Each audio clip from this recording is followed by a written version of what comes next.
Can you talk a little bit about the physicality of the process? It's important for us to realize that emotions are not thoughts. That may sound like, well, of course, but that's actually not how it tends to be talked about culturally. It's amazing how many times you might ask somebody how they feel. What they do is they give you a thought. And even in psychology, they get confused a lot. Emotions are not sitting in our brain, behind our eyes, in our amygdala or any of those other organs. That's not what feelings are. Where are Feelings they? are a physiologic shift in the body. It's not that emotions are connected to the body.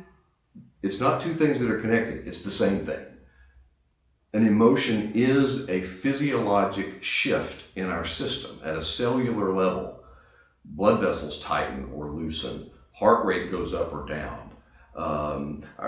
We feel stuff in our legs and our arms, tension, back of the neck, shoulders, lower back, solar plexus right here.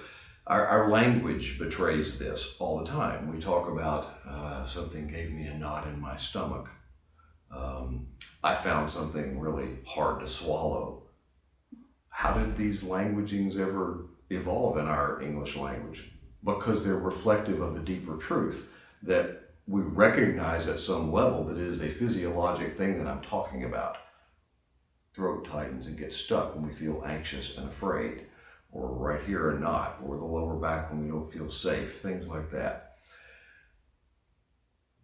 It's because there is not enough safety for the body to clean that tension out at the time that it is going into this physiologic shift and this increase in tension. Regardless of what emotion we're talking about, it's an increase in tension.